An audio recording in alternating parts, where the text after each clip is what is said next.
No vídeo de hoje eu vou te contar tudo o que você precisa saber sobre a Era Vargas.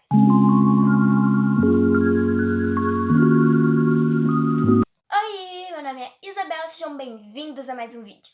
Bom, basicamente a Era Vargas se trata do período em que Getúlio Vargas foi o presidente do Brasil.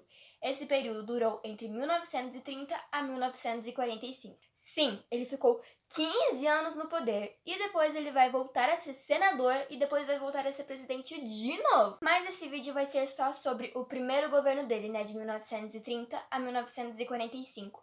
E posso fazer um vídeo sobre a vez que ele volta a ser presidente de novo. Aguardem.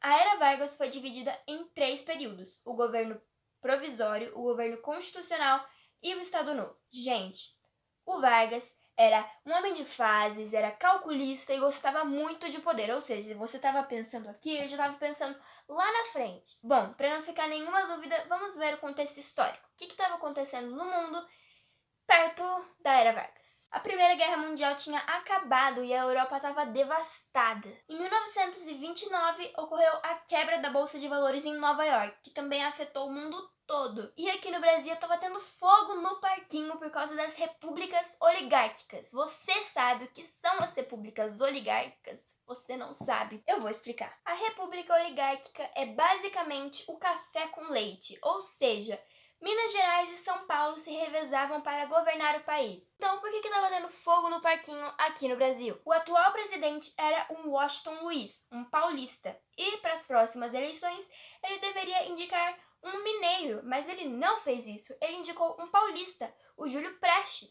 E daí, Minas Gerais se revoltou e, junto com a Paraíba e com o Rio Grande do Sul, ele indicou o Getúlio Vargas. O Getúlio prometeu meio mundo para todo mundo, mas acabou perdendo a eleição. Lembrando que elas foram corruptas de ambos os lados. Ah, eu esqueci de falar uma coisa bem importante. O vice-presidente do Getúlio Vargas era o João Pessoa. Agora, aguenta aí, que essa informação já vai ter uma utilidade. Júlio Prestes havia ganhado a eleição e tava tudo bem, né? Menos pro Getúlio Vargas, enfim. Só que o vice dele, o João Pessoa, foi assassinado por motivos da vida pessoal dele, né? Disputas de terra.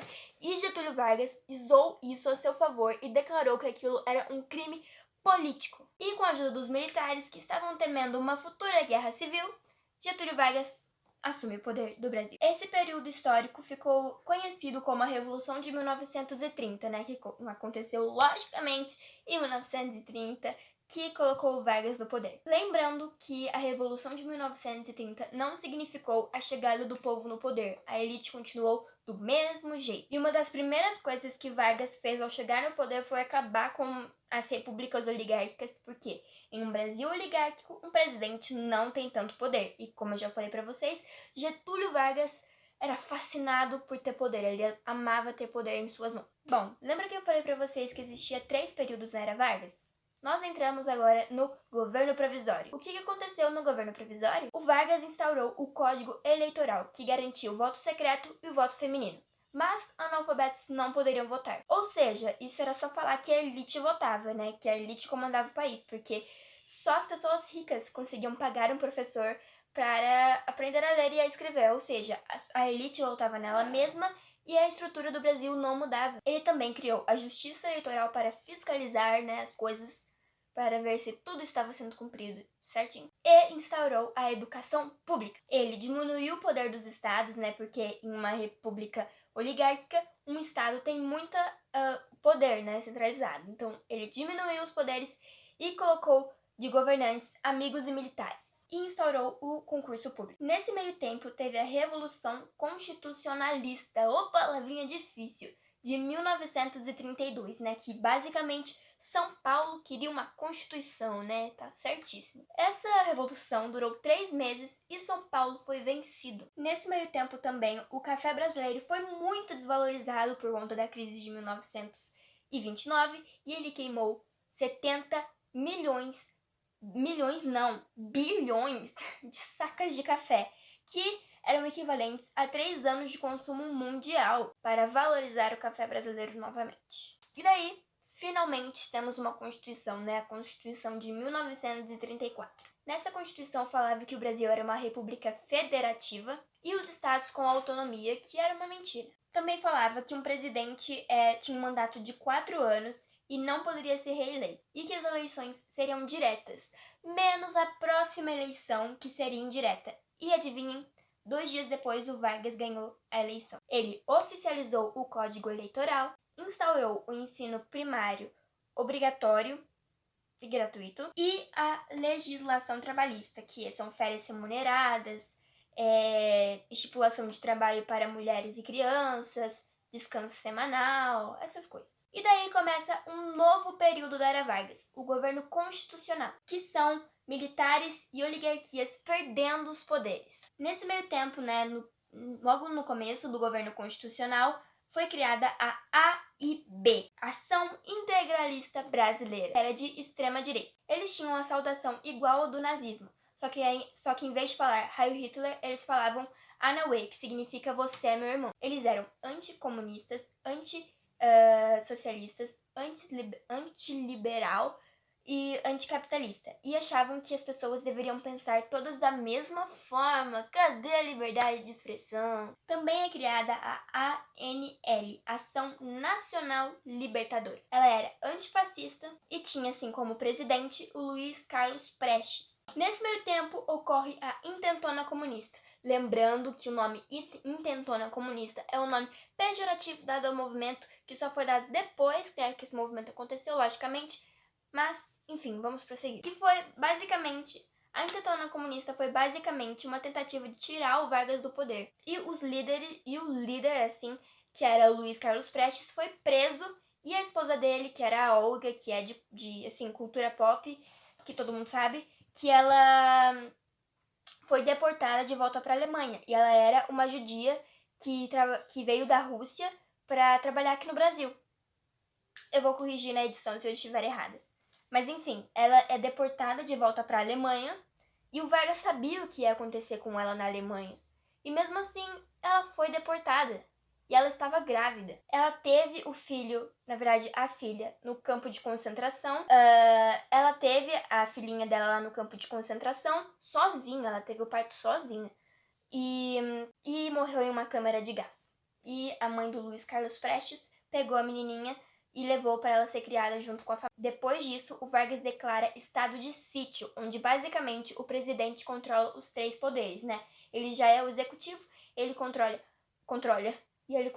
o judiciário e o legislativo. E também controla a liberdade individual de cada cidadão. Nesse meio tempo, o exército volta a apoiar o Vargas e ocorre o plano Cohen, que era uma mentira e eu já vou explicar. Esse plano planejava massacres, atentados, atentados contra as mulheres, e Cohen era um sobrenome judeu, então plano Cohen.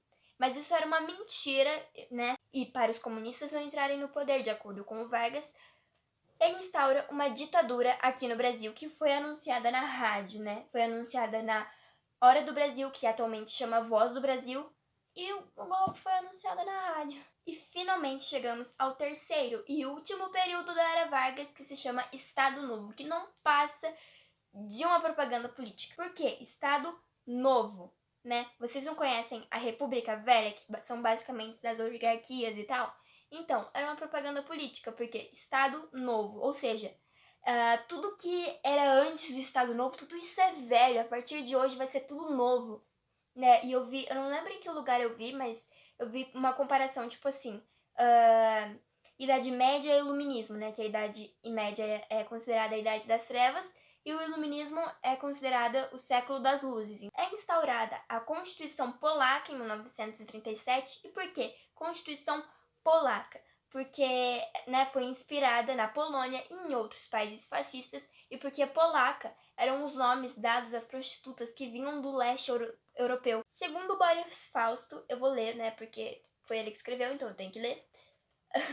O Estado Novo concentrou a maior soma de poderes até aquele momento da história do Brasil independente. Ou seja, desde 1822, ano que o Brasil se tornou independente, o Estado Novo tinha sido o momento da história do Brasil que mais teve uma concentração de poder em uma única pessoa. Então, Dom Pedro I, Dom Pedro II, presidentes, Teodoro da Fonseca, naquele momento, na Era Vargas, Estado Novo, tinha sido o momento que mais poder tinha estado em uma única pessoa. Voltando para a Constituição Polaca, o que ela dizia? Ela impunha leis, ela podia nomear interventores, é um trava-língua, interventores, nos estados com o fechamento de câmaras municipais e assembleias, ela podia ordenar invasões domiciliares, censurar os meios de comunicação e extinguir os partidos políticos. Olha, essa Constituição falava que poderia extinguir os partidos políticos. E foi isso que o Vargas fez. E a AIB, a Ação Integralista Brasileira, que era de extrema-direita e apoiava o Vargas, ficou brava, ficou pistola. Eu te apoiei, e agora você me... E não é isso que você tá pensando. E daí eles tentam um atentado. Eles fazem um atentado contra o Vargas, que não dá certo, e todos os participantes, desse atentado são fuzilados. E depois desse episódio, Getúlio Vargas começou a perseguir qualquer oposição. Nesse meio tempo, o Brasil se industrializa forçadamente, com petróleo, mineração, siderurgia e energia elétrica. E ele fixou o salário mínimo, É o mínimo que podia fazer. É criada o DIP, o Departamento de Imprensa e Propaganda. É criado também o dia 1º de maio, que é o Dia dos Trabalhadores, que é feriado nacional. Os direitos trabalhistas e proibiu as greves. E teve um negócio chamado sindicalismo pelego. Você sabe o que é pelego? Pelego é aquele paninho que se coloca nas costas do cavalo para ele conseguir carregar mais peso. Ou seja, parece que está ajudando, só que está colocando mais peso em cima. Sobre educação e saúde, o que o Vargas fez? Ele criou o Ministério da Educação e da Saúde, o Ministério da Saúde de Verdi. Ele criou medidas contra o analfabetismo, outro trava-língua, a saúde pública para gestantes, o seguro maternidade, a educação, o SENAC, o SENAI, o sistema de universidade pública e a escola para professores. Estamos no momento da história em que a Era Vargas está quase acabando. Estamos em 1939, no início da Segunda Guerra Mundial. O Brasil fazia elogios ao fascismo italiano, ao nazismo alemão, Então, tava tenso. E os Estados Unidos falou: ô Brasil, você não vai sair de cima do muro? Você não vai me apoiar? E o Brasil entra na guerra, na Segunda Guerra Mundial. Inclusive, posso fazer um vídeo sobre a Segunda Guerra Mundial. Uma grande hipocrisia, porque um ditador entra em uma guerra pela democracia. Tá um pouquinho estranho, tá um pouquinho diferente. Então, vendo que deu tudo errado, o Vargas permitiu que novos partidos políticos fossem criados, fechou o DIP, o Departamento de Imprensa e Propaganda. Só que nesse meio tempo, teve o movimento chamado queremismo. Basicamente, os trabalhadores falavam que queriam o Vargas no poder. Eles apoiavam o Vargas. O Vargas já estava saindo do poder, só que forçam ele a sair. Por quê? Não sabiam se ele iam dar um outro golpe. Ele já tinha dado 2 golpes, o da ditadura e como ele entrou no poder. Então, se não tivessem forçado o Vargas a sair do poder, não se sabe se ele ia dar outro golpe ou não. Então, o Vargas foi forçado a renunciar e o próximo presidente do Brasil foi o Eurico Gaspar Dutra. Então, gente, esse foi o vídeo, Espero que você tenha gostado. Se você gostou, deixe seu like, se inscreve no canal. Espero que você tenha aprendido tudo sobre a Era Vargas e compartilha para um amigo que você sabe que vai adorar saber disso também. Um beijo, tchau!